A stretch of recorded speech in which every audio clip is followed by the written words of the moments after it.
Трэба спыніць бадзянні па мірных вуліцах, трэба спыніць усялякія размовы пра суверэнітэт і незалежнасць, казаў сёння Александр Лукашенко падчас цырымоніі ўручэння прэміі за духоўнае адраджэнне.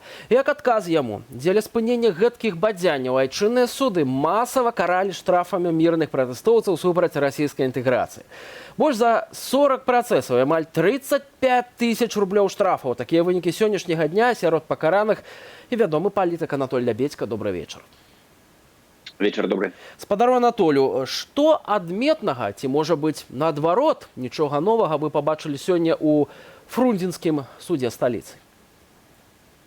Ну, не толькі у Фрунзенскім, але і ў іншых судах, у іншых будынках, дзе ёсць шыльда з назвай суд. Адметнасць у тым, і я, дарэчы, пра гэта якраз і гаварыў падчас свайго працэсу, што ён не ўкладваецца ў звычайныя рамкі нейкіх адносін, там, апазіцыя і міліцыя, нейкай канкрэтнай даты. Гэта ўсё ж такі закранае пытанне будучыні. Што будзе з Беларусю? І чалавек, які называе сябе суддзёй, што, ведаеце, я выходзіў на вуліцу, каб абараніць у тым ліку і вас. Таму што праз паўгода можа здарыцца так, што старшыня ўжо Вярхоўнага суда Расійскай Федэрацыі паставіць у вашу працоўную кніжку штамп, што вы не патрэбныя гэтай сістэме. Вось у гэтым ёсць адметнасць. Ну, а другая адметнасць у тым, як вядзе сябе ўлада. Вот вы працытавалі Александру Лукашенку. Гэта азначае, што ён дае каманду ФАС для таго ж Стукалы, для кіраўніка Міністэрства ўнутраных спраў, старшыні КДБ і іншых сілавікоў. Гэта азначае, што канвеер, які быў запушчаны, ён будзе працаваць і надалей.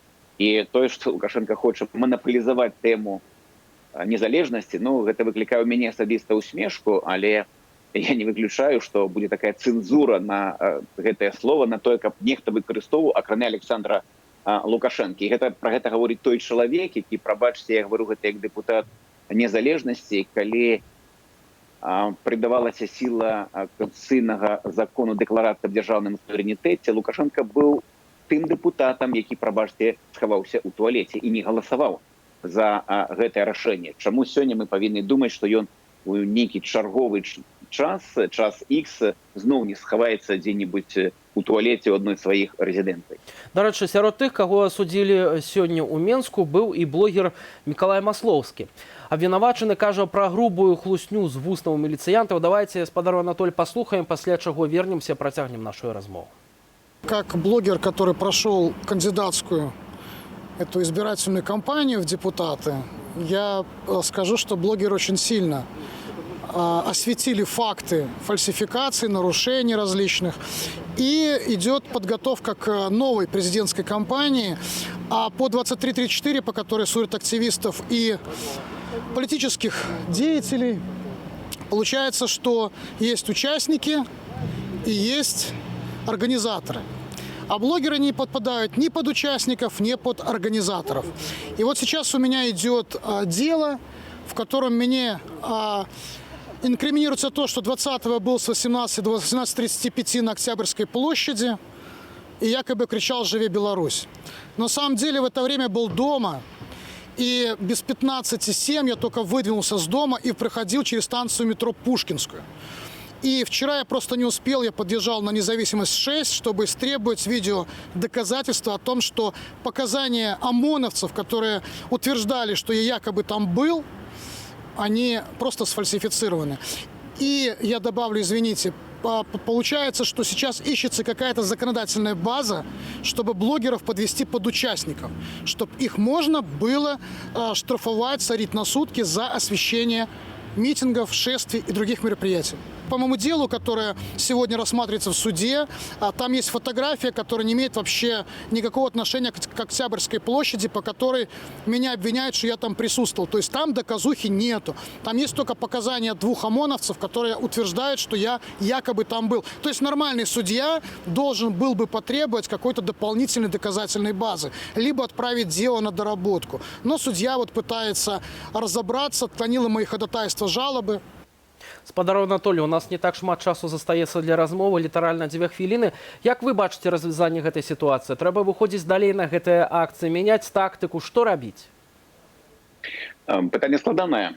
Тое, што адбываецца ў судах, гэта я называю, там працуюць спецыялісты 3D: дэпрафесіяналізацыя, дэвальвацыя і дэградацыя. Гэта датычыць і міліцыянтаў і суддзяў. Што трэба рабіць людзям? Трэба гуртавацца. Я падкрэсліваю, што адметнасць гэтай сітуацыі у тым, што гэта не ёсць нейкае прыватнае пытанне, не ёсць нейкае мерапрыемства, якое прывязана да нейкага вузкага часу. Гэта пытанне будучыні Беларусі. Канешне, тое, што адбываецца, гэта карт-бланш, які даецца рэкетирам. Мы привыкли, что рэкетиры — это такие боевики, а у нас рэкетиры, может быть, и у гальштуку. Вот той же суддзя — это рэкет, это вымаганне. Вот за сегодняшний день яны у грамадзянаў забрали амаль 35 тысяч рублёў. Гэта велічэзныя грошы. І гэта новы выклік, на які трэба нейкім чынам рэагаваць. Но я не знаю, улада можа падштурхнуць да таго, што калісьці было ў судзе ў Слуцку. Я б не хацеў гэтага, але як бараніцца ад рэкетираў? Як бараніцца ад тых, хто вымагае вашыя грошы? Ні за што.